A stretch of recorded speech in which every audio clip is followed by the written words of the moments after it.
ఓం నమస్తే. నేను doctor Venkatachaganti, president Vedas world inc. మంత్రాలకు చింతకాయలు రాలుతాయా? ఈ ప్రశ్న నాస్తికులు అందరూ అడుగుతారు, వేరే వాళ్ళు కూడా అడుగుతారు. అసలు మంత్రాలని మనం ఎందుకు చదవాలి? మనం ఎందుకు మననం చేయాలి? ఎందుకంటే మననాత్ త్రాయతే ఇది మంత్రాహ. మననంతో మనని మంత్రాలు రక్షిస్తాయి అని చెప్పడం అన్నమాట. ఎలా రక్షిస్తాయండి? మంత్రాలు ఒక పదాలు, ఆ పదాలు మనం ఎట్లా రక్షిస్తాయి? ఇది ప్రశ్న. ఎలా రక్షిస్తాయి? మననం చేయటం అంటే ఏంటంటే మనసులో దాన్ని స్మరించటం. ఇప్పుడు నేను మనసులో ఏదైనా విషయం తలుచుకుంటున్నాను అనుకోండి, ఆ యొక్క వస్తువు ప్రత్యక్షం అవుతుంది. ఇప్పుడు నేను మనసులో వర్షం పడాలి అని అనుకుంటున్నాను అనుకోండి, అప్పుడు వర్షం ఎలా ఉంటుంది అన్నది నాకు తెలుసు కాబట్టి అది ప్రత్యక్షం అవుతుంది. ఏ వస్తువు అయితే మనం తలుచుకుంటూ ఉంటామో ఆ వస్తువు మన మనసులో ప్రత్యక్షం అవుతుంది. సో మననాత్ త్రాయతే ఇది మంత్రాహ. మనం మంత్రంలో ఉన్న పదాల అర్థాలని తెలుసుకొని ఆ అర్థాలని మనం స్మరిస్తూ ఉంటే ఆ అర్థాలు ప్రత్యక్షం అవుతాయి అన్నమాట. అయితే ఏమవుతుందంటే అసలు మంత్రాలు మనని రక్షిస్తాయా? రక్షణ అంటే ఏమిటి? రక్షణ అంటే మన మంత్రంలో అర్థం ఏముందో ఆ అర్థము మనకు సిద్ధించడాన్ని రక్షణ అంటాం అన్నమాట ఇక్కడ. సో ఎలా సిద్ధిస్తుందండి? మంత్రాన్ని అలా పఠిస్తే సిద్ధిస్తుందా అండి అంటే నిజమే. మరి సిద్ధిస్తుందో లేదో తెలుసుకుందాం. దానికి ఒక ఎవిడెన్స్ ఇవ్వాలి కదా. ఏదైనా scientific evidence, scientific knowledge, scientific temperament ఇవి ఉంటే కానీ మనం దాన్ని నమ్మకూడదు కదా. కాబట్టి ఇప్పుడు మనం ఏం చేద్దామంటే డాక్టర్ బ్రూస్ లిప్టన్ అన్న బయాలజిస్ట్ ఉన్నాడు. ఆయన చాలా ఫేమస్. ఆయన గురించి ఫస్ట్ మనం తెలుసుకుందాం. ఆ తర్వాత ఆయన ఏమంటున్నారు దీని గురించి, అసలు మననం గురించి ఏమంటున్నారో తెలుసుకుందాం. వినండి, చూడండి ఈ video. Ready to live at the higher vibrations, where peace, love, joy, and good health are the daily standard? That's what this show is all about. Welcome to Vibe. And here's your host, Robin Openshaw. Hey everyone, welcome back to the Vibe Show. I'm your host, Robin Openshaw, and I have been excited all weekend. I'm recording this on a Monday. I've been excited all weekend about this because Dr. Bruce Lipton, who I am interviewing today, I've always wanted to interview him. He is a PhD and I believe a medical doctor as well, but he wrote the book, The Biology of Belief, and he was going way back to, I believe, the year I was born. He was studying stem cells. He was a stem cell biologist. And so he was way out in front on these cutting edge things that are now starting to become pretty mainstream. He's written 3 books. The Biology of Belief is one that I was kind of late in reading it. I didn't read it before its 10th anniversary reprint, but quite a famous book. And it's about how the mind, or our perceptions and beliefs, control our behavior and our genetic activity. The way we process trauma and the way we react to our environment has far more to do with whether we're healthy and whether we're happy than our actual genetics. And I've been so influenced by his work that after this recording and after my interview with him, I'm going to a little bit later do an episode where I talk about some realizations that I had about some subconscious scripts that are running that sabotage me. And I'm going to talk about something I've never discussed out loud before. So watch for that. Dr. Lipton was a professor of anatomy in the medical school at University of Wisconsin for about 10 years. He lectured on cell biology, histology, embryology, all those ologies related to biology. And before that, he was at Stanford University and he was studying the biochemical pathways that the mind actually creates in the ways our genes express. He's a very fascinating person. I know he was given the 2009 very prestigious Goy Peace Award in Japan in honor of his scientific contribution to world harmony. He's lectured all over the world in 7 of the 8 continents. He's just waiting for an invitation from the Penguins to go speak in Antarctica. And he's a big fan of energy psychology, all those modalities that I know a lot of our readers are pretty tapped into, the energy healing modalities. He tells us that they work. He tells us that it's a way to open up the mind and download new scripts without even having to do much work. It's not often that you find a medical school professor willing to go out there and share the why of that. So we'll ask him all about that. I'm very excited to introduce you to Dr. Bruce Lipton. Welcome to the Vibe Show, Dr. Lipton. I am so happy to be here with you, and I so look forward to talking with the wonderful audience that is following you, because they are the cultural creatives of this world. They're the people looking for answers that are outside of the conventional box. So thank you for this opportunity to be here.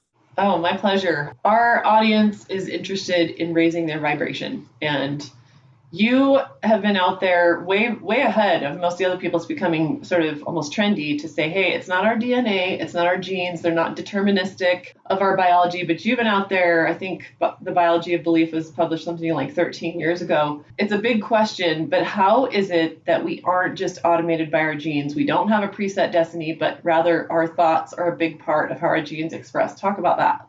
Well, the big part about it is this, is that there's a false interpretation that people have bought, and it's an error based on a science error about 40 years ago, and the error has been corrected in science, but the public is still stuck with the belief that genes, which presumably control the character not just of our body, but our behavior and emotions, genes turn on and off by themselves. And when you buy that belief, what does it represent? And it's unfortunate, because it says, well, did we pick the genes that we came with? As far as we know, no. If we don't like the characteristics, can we change the genes? The answer is no. And then you add to that the genes are turning on and off by themselves. And all of a sudden you find yourself in a corner where you realize you're a victim of your heredity, that these things are unfolding, and then your life is just a reflection of an unfolding program of genetics.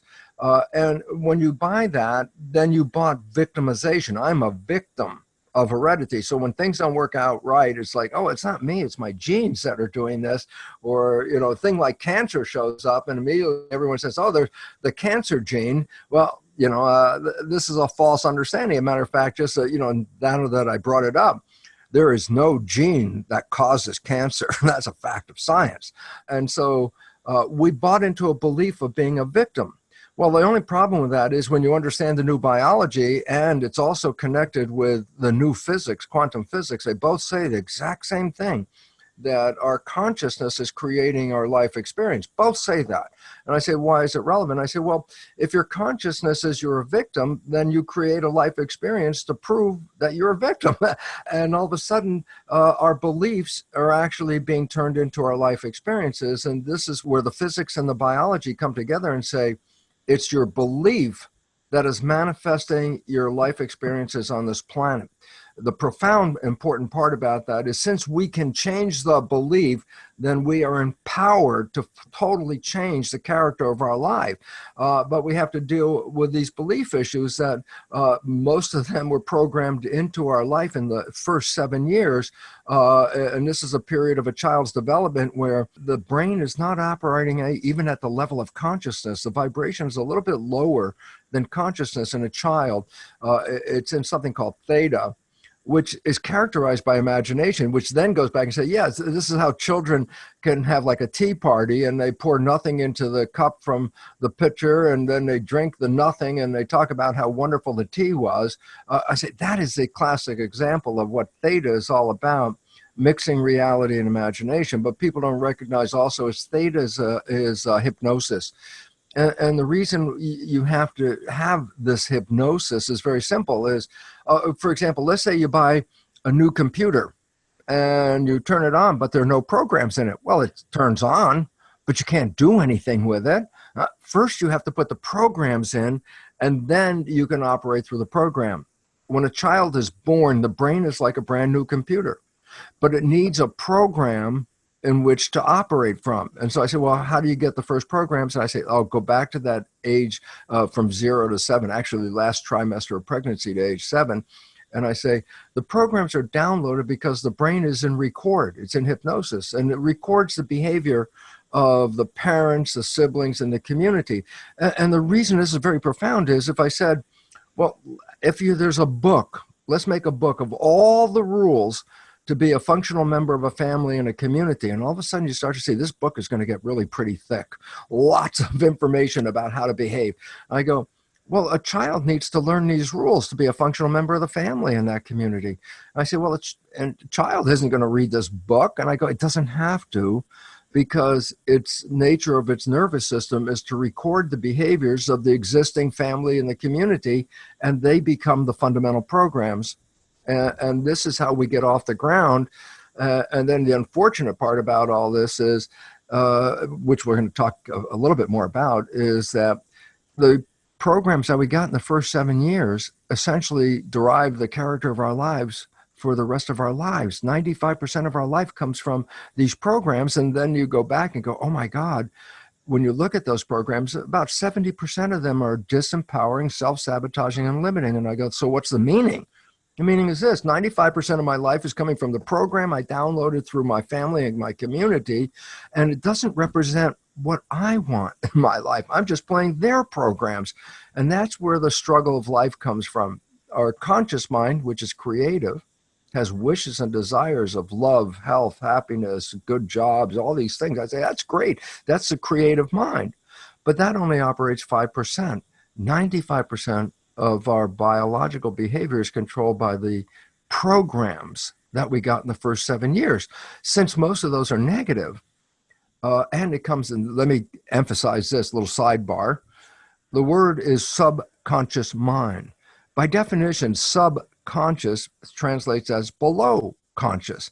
And so the behaviors that are coming out of our biology 95% of the day are actually below the level of our consciousness. We don't see the behaviors, but most of them, most of these programs of these behaviors are, as I said, disempowering, self-sabotaging, and limiting. The only thing that we see, because we don't see the behavior going out, is the response of that behavior. And that's where we look at our life and goes, wow, it doesn't really match my wishes and desires. And I go, that's because we're not using the conscious mind, which is the source of wishes and desires to control our life. 95% is coming from that program. And just to close that, so I mean, because this could go on, it's very interesting. The idea that the first 7 years is programming and controls the rest of your life is not a new idea. It's been around for over 400 years, and people were told by the Jesuits, this is the classic statement, give me a child until it is 7 and I will show you the man. This is a classic phrase from the Jesuits for 400 years, and it said exactly what we found now in the science. It's the first 7 years of program that will determine the character of your life, unless, and I'm adding this because, Robin, this is the real important part, unless we rewrite the program, and then we have power over our lives. Okay, so it's a little bit of a shock for most people to learn that they think that they're driving the car, they think that their conscious mind is in charge, and they find out, no, 95% of your behaviors, your emotions, your choices are actually dictated by subconscious mind. చూశారు కదండి, ఆయన గురించి తెలుసుకున్నారు. ఆయన ఏం చెప్తున్నారంటే మనం పుట్టిన దగ్గర నుంచి మొట్టమొదటి 7 సంవత్సరాలు చాలా ముఖ్యమైనవి. ఆ 7 సంవత్సరాలలో మనం చూసే పరిసరాలను ఏం చూస్తున్నాము, ఏం నేర్చుకుంటున్నాము, మన ఇంట్లో పరిస్థితులు ఏమిటి, మన వాళ్ళు ఎలా బతుకుతున్నారు, దేన్ని చూసి భయపడుతున్నారు, దేన్ని చూసి బాధపడుతున్నారు, దేన్ని చూసి సంతోషపడుతున్నారు, ఏ విధంగా మనం ప్రోగ్రెస్ అయ్యాం లైఫ్లో అనేది ఆ 7 సంవత్సరాల్లో మన మనసుల్లో సబ్ కాన్షియస్ మెమరీలో ఉండిపోతుంది. అదే మన లైఫ్ అంతా మనని గైడ్ చేస్తూ ఉంటుంది. కాన్షియస్నెస్తో మనం కొన్ని నేర్చుకోవచ్చు, కానీ సబ్ కాన్షియస్లో ఏముందో దాని ద్వారా ప్రవర్తిస్తుంటాము అని చెప్తున్నాడు ఆయన. సో అయితే ఏం తెలిసిందని మనకి ఈ విషయంలో, మంత్రం కూడా మననం చేయటం మూలంగా సబ్ కాన్షియస్ మెమరీలో ఉంటుంది. ఇప్పుడు A to Z అక్షరాలు నేర్చుకుంటే ఏమవుతుంది, వాటిని మాటికి వల్లె వేయటం మూలంగా అవి జ్ఞాపకం ఉంటాయి. అవి జ్ఞాపకం ఉంటాయి కాబట్టి వాటి యూటిలైజేషన్ ఉంటుంది. ఎప్పుడైతే జ్ఞాపకం పెట్టుకుంటామో వాటినే మనం యూటిలైజ్ చేస్తాం, లేకపోతే యూటిలైజ్ చేయలేమండి. ఖచ్చితంగా ఏదైతే మనకి తెలియదో అది మనం చెయ్యం. సబ్కాన్షియస్లో ఉంటే అది చేస్తాం. మనం కారు డ్రైవింగ్ నేర్చుకున్నామండి, ఒక 2 సంవత్సరాలు 3 సంవత్సరాలు కంటిన్యూస్గా కార్ డ్రైవ్ చేస్తున్నామండి. మనకి కార్ ఆటోమేటిక్గా బ్రేక్ ఎక్కడుంది, క్లచ్ ఎక్కడుంది, గేర్ ఎక్కడుంది, హార్న్ ఎక్కడుంది ఆటోమేటిక్గా మన చేతులు తెలిసిపోతున్నాం. అదే కొత్త కారు ఎక్కామనుకోండి, దానిలో డ్రైవింగ్ మీరు చేయొచ్చుగాక, కానీ ఈ వస్తువులన్నీ కరెక్ట్గా అదే పొజిషన్లో మీ పాత కారులో ఉన్న పొజిషన్లో ఉంటేనే మీకు తెలుస్తాయి, లేకపోతే మీరు వాటిని తెలుసుకోవాలి మళ్ళీ. సో ఇప్పుడు మీరు పాటలు టేప్ రికార్డర్ పెట్టుకొని వింటూ వెళ్తున్నారు, మీరు పాటలు ఆనందిస్తున్నారు, అయినా డ్రైవ్ చేస్తున్నారు.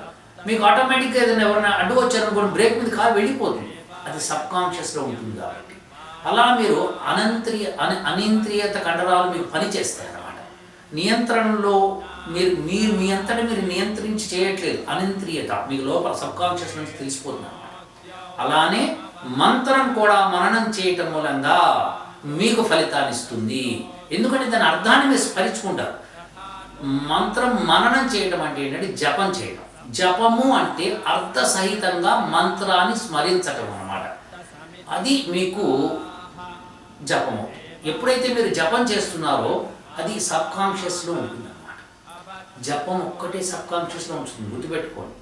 అది సబ్కాన్షియస్లో ఉండటం మూలంగా మీరేం చేస్తారంటే ఆటోమేటిక్గా అలా ప్రవర్తిస్తారు. అలా ప్రవర్తించడానికి ప్రయత్నం చేయాలి. మీకు కారు ఒకళ్ళు చూపించి ఇది స్టీరింగు, ఇక్కడ బ్రేకు, ఇది క్లచ్ అని చెప్తే సరిపోదు. మీరు దాని మీద కూర్చొని ప్రాక్టికల్గా మీరు ఇంప్లిమెంట్ చేయాలి.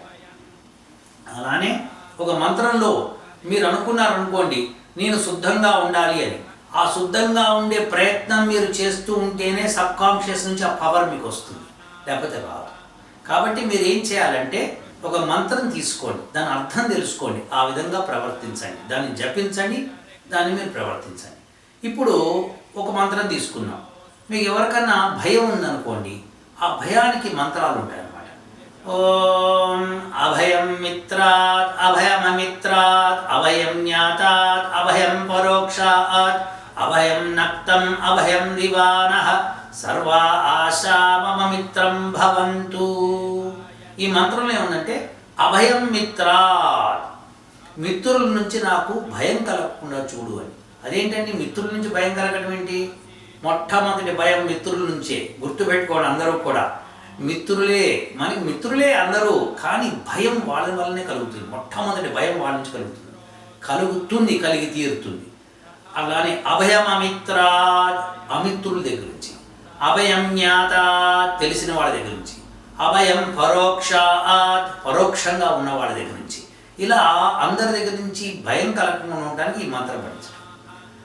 అభయం నహకరచ్చంతరిక్షం అభయం ద్యావా పృథివీ ఉభే ఇమే అభయం పశ్చాత్ అభయం పురస్తాత్ ఉత్తరాదధహాదభయం నో అస్తు. ఈ మంత్రం ఏం చెప్తుందంటే అభయం కరచ్చంతరిక్షం, అంతరిక్షం నుంచి అభయం కావాలి. అంతరిక్షం అంటే శూన్యం, శూన్యం నుంచి అభయం ఏంటండి? అసలు దాని నుంచి ఏం భయం ఉంటుంది? మీకు కొన్ని వీడియోల క్రితం నేను బ్లాక్ హోల్స్ గురించి చెప్పాను. అవి ఏ మెటీరియల్ని లాగేసుకుంటూ ఉంటాయి అన్నమాట. సో మనం పరమాత్మను కోరుకుంటాం, మన దగ్గరలో దరిదాపుల్లో అటువంటి బ్లాక్ హోల్స్ లేకుండా చూడు పరమాత్మ. అట్లనే అభయం ద్యవ్ అంటే జుల్లోకం నుంచి. సో ఫస్ట్ అంతరిక్షం, తర్వాత జుల్లోకం, తర్వాత పృథ్వీలోకం, ఈ 2 లోకాల నుంచి అభయం. ఆ తర్వాత పశ్చాత్ అంటే పడమటి నుంచి, తర్వాత తూర్పు, తర్వాత ఉత్తరం, తర్వాత దక్షిణం, ఈ దిక్కుల నుంచి అభయం కోరుకుంటున్నాం అన్నమాట. ఈ మంత్రం యొక్క విశిష్టత మీరు అర్థమైతే చెప్పారు, కానీ విశిష్టత తర్వాత ఇంకొక వీడియోలో చెప్తారు. సో అభయం ఉన్న వాళ్ళు ఈ 2 మంత్రాలని పఠించుకుంటూ జపం చేయాలి. రోజు చేస్తే భయం పోతుంది, ఖచ్చితంగా భయం పోతుంది. భయం పోవాలంటే అభయం మిత్రాలు అన్నాం కదా అని మిత్రుడికి అన్నీ చెప్పేయటం కాదు. మిత్రుడి నుంచి మిమ్మల్ని మీరు రక్షించుకునే ప్రయత్నం చేయాలి, మిత్రుడిగానే ప్రవర్తించాలి. కానీ మీరు మొట్టమొదట భయం కలిగేది మిత్రుల దగ్గర నుంచి, గుర్తుపెట్టుకోండి. మన దగ్గర ఉన్న మిత్రులే మనకి ఈర్ష్యా ద్వేషాలతో ఉంటారు మనం ఏదైనా చేసినప్పుడు. అంటే అందరూ ఉంటారని కాదు, కానీ మనం గుర్తుపెట్టుకోవాల్సింది అమిత్రా, శత్రువులు ఎవరిని ఏర్పడి ఉంటే వాళ్ళు ఆటోమేటిక్గా అనమాట. సో ఇలా మీరు ఈ మంత్రాలని రెండింటిని చదువుకోవాలి. అట్లనే మీకు మంచి మేధాశక్తి కావాలనుకున్నారనుకోండి, దావత్తు ఉంటుంది. మీకు మేధాశక్తి కావాలనుకున్నారనుకోండి, అప్పుడు ఇట్లా ఓం యాం మేధాం దేవగణాః పితరస్థోపాసతే తయా మామజ్య మేధయాగ్నే మేధావినం కురు స్వాహ. హే పరమాత్మ, ఏ విధంగా అయితే మా పితరులు అంటే మా తండ్రి తాతలు ముత్తాతలు అందరూ నీ మేధాశక్తిని ఏ మేధాశక్తిని కోరుకున్నారో, ఎలా అయితే దేవగణాలు అంటే ఋషులు, తర్వాత పండితులు, తర్వాత ద్విజులు వీళ్ళందరూ కూడా ఎలా అయితే నీ మేధాశక్తిని కోరుకున్నారో అలానే మేము కూడా ఆ మేధాశక్తిని కోరుకుంటున్నాము, మమ్మల్ని మేధావుల మధ్యలోనే ఉంచు అని కోరుకోవడాన్ని ఈ మంత్రం అన్నమాట. మీరు ఈ మంత్రాన్ని కనుక మేధ అంటే మీ యొక్క బుద్ధి కుశలతను పెంచుకోవాలనుకుంటే ఖచ్చితంగా ఈ మంత్రం పఠించండి. ఎన్నిసార్లు పఠించాలి, ఎంతసేపు పఠించాలి మాట్లాడుకుందాం. ప్రస్తుతం అయితే ఇలా ఇది మంత్రం అన్నమాట. సో ఏ మంత్రం అట్లా ధనానికి అనేక మంత్రాలు ఉన్నాయి. అయితే అనేక మంత్రాలు ఎందుకంటే ఒక మంత్రం సరిపోతుందా, ధనం కావాలంటే సరిపోతుందంటే కుదరదండి. అట్లాగా మీరు ఏ పరిస్థితుల్లో ఎటువంటి వ్యాపకం చేసి ధనం సంపాదించాలనుకున్నారో కోరుకోవాలి. ధనం కావాలంటే మూట పైనుంచి కింద పట్టడం కాదు, చందమామ కథలు కాదు ఇవి. ధనాన్ని మీరు సంపాదించాలి. మీరు సంపాదించడానికి మీకు సబ్ కాన్షియస్ ట్రైనింగ్ ఇవ్వాలి. మీరు నేను కుబేరుణ్ణి అవ్వాలి అనుకున్నప్పుడు ఏమి చేయాలి అన్నది మీరు తెలుసుకోవాలన్నమాట. సో ఆ మంత్రం పఠించాలన్నమాట. సో ఇలా మంత్రాలను తెలుసుకొని మంత్రమే ఎందుకు పఠించాలండి, నేను నోటితో అనుకుంటే సరిపోతుంది కదా అంటే కుదరదండి. మంత్రము భ్రమరహితమైంది. పరమాత్ముడు అనంత జ్ఞాని, ఆయన ఇచ్చేదే మనకి భ్రమరహితంగా ఉంటుంది. మిగతావన్నీ మనం కోరుకునేవి కూడా భ్రమపూర్వకంగా ఉంటాయన్నమాట. సో ఈ విధంగా తెలుసుకొని మీరు భ్రమరహితంగా కోరుకోవాలంటే మంత్రమే చదవాలి. ఆ మంత్రాన్ని నేర్చుకోండి. ఆ మంత్రాన్ని అర్థసహితంగా నేర్చుకోండి, దాన్ని మీరు ఉపయోగించండి. ఇప్పుడు బాగుందండి, మంత్రాన్ని నేర్చుకుంటాను, ఎన్నిసార్లు జపించాలి? జపము అంటే అర్థసహితంగా మంత్రాన్ని మననం చేయటం అన్నమాట. సో అలా చేయడానికి మీరు ఉదయమే సూర్యోదయానికి 1 గంట ముందరే లేచి శుభ్రంగా స్నానాదులు ముగించుకొని చక్కగా ఒంటరిగా ఉన్న ప్లేస్లో కూర్చొని, మీకు డిస్టర్బెన్స్ లేని ప్లేస్లో కూర్చొని మీరేం చేస్తారో మంత్రాన్ని పఠించడం మొదలుపెట్టారు. సో ఆ మంత్రాన్ని మనసులో అర్థసహితంగా పఠించాలి. అర్థం తెలుసుకోండి, అర్థం నచ్చితేనే మీరు పఠించండి. అర్థం తెలుసుకోకుండా పఠిస్తే మీకు మంత్రం వస్తుందేమో కదా, దాని అర్థం ఫలించదు. ఫలితం కావాలంటే అర్థం తెలుసుకొని తీరవలసిందే. నిర్ద్వంద్వంగా అర్థం తెలియకుండా పఠించకండి. అర్థాన్ని ఋషులిచ్చిన అర్థాన్ని తెలుసుకోండి, అది ముఖ్యం. సో అది తెలుసుకొనే మీరు ప్రవర్తించాలన్నమాట. సో ఇప్పుడు మంత్రాన్ని ఎన్నిసార్లు పఠించాలి? కొంతమంది ప్రవచనకర్తలు కానీ లేకపోతే పీఠాధిపతులు కానీ వీళ్ళందరూ ఏమంటారంటే లక్షల సార్లు జపించాలి, ఒక మంత్రంలో ఎన్ని అక్షరాలు ఉన్నాయో అన్ని లక్షల సార్లు పఠించాలి, అప్పుడే అది మీకు ఫలితాన్ని ఇస్తుంది అని చెప్తున్నారు. కొంతమంది అయితే మంత్రంలో ఎన్ని అక్షరాలు ఉన్నాయి దాన్ని 4 రెట్లు పఠించాలి, 4 రెట్ల లక్షల సార్లు పఠించాలి, అప్పుడే మీకు ఫలితం ఉంటుంది, ఎందుకంటే ఇది కలియుగం కదా అంటారు. సరే, ఇవన్నీ ఒక ఎత్తు. మరి నేనేం చెప్తానో మీరు జాగ్రత్తగా వినండి. నేను మహర్షి దయానంద సరస్వతిని ఖచ్చితంగా ఆయన చెప్పిన దాన్ని నమ్ముతాను. ఎందుకంటే ఆయన 1824 నుంచి 1883 దాకా బతికారు. ఈ 60 సంవత్సరాల కాలం లోపల అనేకమైన పనులు చేశారు. ఆయన 30 సంవత్సరాల దాకా ఆయనకి వేద విద్య దొరకలేదు. ఆయనకి సరైన గురువు దొరకలేదు. గురువు దొరికిన తర్వాత అనతి కాలంలోనే వేదాలన్నీ నేర్చుకున్నారు. 6 వేదాంగాలు నేర్చుకున్నారు, 10 దర్శనాలు, 6 దర్శనాలు నేర్చుకున్నారు, 10 ఉపనిషత్తులు నేర్చుకున్నారు, అరణ్యకాలు, బ్రాహ్మణాలు అన్నీ నేర్చుకున్నారు. ఆయన అంత స్పష్టంగా తక్కువ కాలం నేర్చుకోవడం కాకుండా అనేక వేల పుస్తకాలు చదివి వాటి నుంచి తీసిన సారాంశాన్ని చక్కగా అందులో తప్పులు ఒప్పులు అన్నింటినీ రాస్తూ పుస్తకాలు రాశారు ఆయన. వేద భాష్యం రాశారు ఆయన. సో ఇంత తక్కువ కాలంలో, ఆ రోజుల్లో ఇంటర్నెట్, ప్రింటింగ్, కంప్యూటర్లు లేవు. చాలా జాగ్రత్తగా రాసి తప్పు దొర్లితే వాటిని సరిచేసి మళ్ళీ ప్రింట్ చేయడం అంటే ఎంత ఖరీదైన విషయం మీకు తెలియాలి. సో ఎంత కష్టమైన విషయం కూడా మీకు తెలియాలి. సో అవన్నీ కూడా ఆయన అనతి కాలంలో చేయడమే కాకుండా ఉత్తర భారతదేశం అంతా దాదాపు తిరిగేశారు ఆయన. ప్రతి పట్టణము, ప్రతి రాజు దగ్గరికి వెళ్ళి కలిసి వచ్చారు. కాబట్టి ఆయన అంతేకాకుండా మధ్యలో తపస్సు చేశారు. సో ఇన్ని విషయాలు ఆయన చేయగలిగాడు అంటే ఆయన చెప్పింది సత్యమై ఉండాలి. ఆయన ఏం చెప్పారంటే 8 జాముల్లో ఒక గడియ కనుక చేయగలిగితే మంత్రం సిద్ధిస్తుందని చెప్పారు.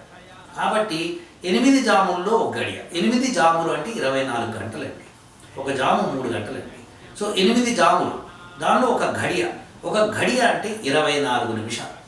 సో మీరు రోజుకి 24 నిమిషాలు మినిమంలో మినిమం అది. ఆ తర్వాత అంతకంటే ఎక్కువ చేస్తే ఇంకా మంచిది, తొందరగా ఫలిస్తుంది. సో జపము చేయటం అంటే గుర్తుపెట్టుకోండి, ఎట్టి పరిస్థితుల్లో మీ మనసులో ఇంకో ఆలోచన ఉండకూడదు. కేవలం మంత్రం మాత్రమే అర్థం స్మరించాలి. అలా 24 నిమిషాలు, అది ఎంత కఠినమైందో మీకు తెలియాలి. అలా చేయగలిగితే కనుక మీరు అనుకున్నది సాధిస్తారు. అనుకున్నది సాధిస్తే మంత్రం ఒకటి చెప్పుకుంటూ అనుకున్నది ఇంకోటి అనుకుంటే కుదరదు.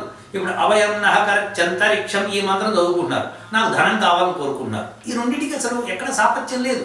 కాబట్టి మీరు చేయవలసింది ఏంటంటే, ధనం కోరుకునేవాడు ధనము, మేధ కోరుకునేవాడు మేధ, అలానే అభయం కోరుకునేవాడు అభయము, అలానే శోభ కోరుకునేవాడు శోభని, అలానే మీరు కీర్తి ప్రతిష్టలు కోరుకునేవాడు కీర్తి ప్రతిష్టలని, తర్వాత ఏ విషయాన్ని మీరు కోరుకున్నారో ఆ మంత్రం ఏరుకోవాలి. ఆ మంత్రం అర్థాన్ని ఋషుల ద్వారా మాత్రమే తెలుసుకోవాలి. తెలుసుకున్న మంత్రాన్ని మీరు సరిపోయింది నేను అనుకున్న దానికి అనుకున్నప్పుడు దాన్ని పఠించడం, ఆ విధంగా ప్రవర్తించడం చేయండి. రోజుకి 24 నిమిషాలు చాలు. కాకపోతే సంధ్యకి, ఉదయం కాలం సంధ్యకి గంటన్నర ముందర లేచి, గంటన్నర ముందర లేచి శుభ్రంగా స్నానపానాలన్నీ పూర్తి చేసుకొని కూర్చోవాలి. సంధ్య కంటే ముందరనే కూర్చొని జపం చేయాలన్నమాట. సో ఇలా చేస్తే మీకు ఫలితం వస్తుందని మహర్షి గారు చెప్పారు. మీరు అందరూ చేస్తారని నమ్ముతాను. మీరు రకరకాల మంత్రాలు మీకు ఉన్నాయి, ఎన్నో మంత్రాలు ఉన్నాయి. సో మీకు ఆశ్చర్యకరంగా ఉంటుంది. ఒక మంత్రానికి ఒక మంత్రానికి డిఫరెన్స్ చాలా ఉంటుంది. మీరు సైన్స్ నేర్చుకోవాలనుకుంటున్నారా, లేకపోతే ఏమన్నా సాధించదలుచుకున్నారా, ఆయుర్వేదం నేర్చుకోవాలనుకుంటున్నారా, ధనుర్విద్య నేర్చుకోవాలనుకుంటున్నారా, శస్త్రాల గురించి తెలుసుకోవాలనుకుంటున్నారా, లేకపోతే కన్స్ట్రక్షన్ శిల్ప విద్య గురించి తెలుసుకోవాలనుకున్నారా, టెక్నాలజీ గురించి తెలుసుకోవాలనుకున్నారా, యజ్ఞ యాగాదుల గురించి తెలుసుకోవాలనుకున్నారా, ఏదన్నా సరే వేదంలో ఉంది. కాబట్టి ఆ మంత్రాన్ని మీరు జపం చేస్తే మీకు ఫలితం వస్తుంది. ఇదండి.